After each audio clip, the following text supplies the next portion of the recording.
And it's also, I believe, Jewish Heritage Month in May? It is. Yes. Yeah, So happy Jewish American Heritage Jewish Heritage Month, as well as Asian American Month this month. Correct. So it's nice to be together with you to celebrate Let's both. celebrate this together.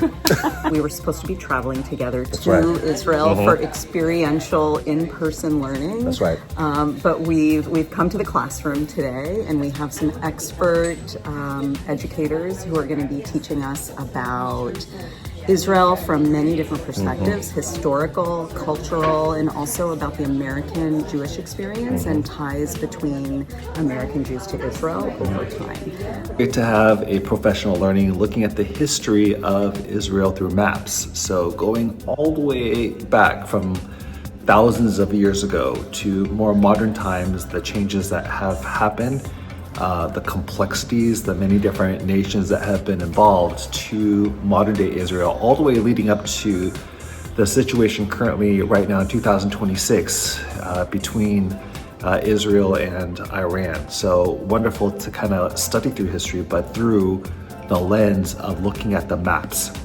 And this is the Holy Land Democracy Project. So this is a very important place in the region.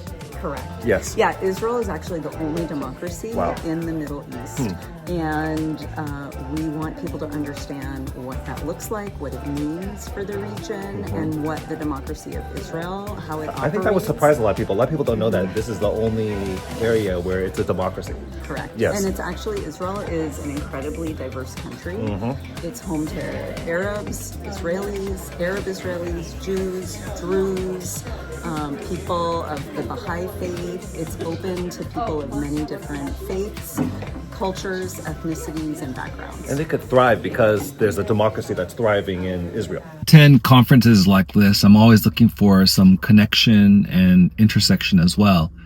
And so today, as I was learning about the Jewish American story here in the United States, to think that so many Jewish Americans and Jews were excluded from the United States, connected, of course, with the 1924 Immigration Act, the same act, of course, that excluded, all immigration pretty much from Asia, that also impacted many Jews from Eastern Europe as well. And so with so much change happening in our country post-1965, it's a reminder once again of a story of resilience, of a people who faced adversity, but then yet has benefited so much the community around them, including the United States of America. And as I think of a Jewish American, there is someone who comes to mind. So I'm going to share about a Jewish American that I learned about today at the workshop. Her name is Emma Lazarus. Some of you may recognize her as the author of The New Colossus, but if you're not familiar with that work and so much of the poetry and sonnets that she's written, you may remember the iconic Statue of Liberty.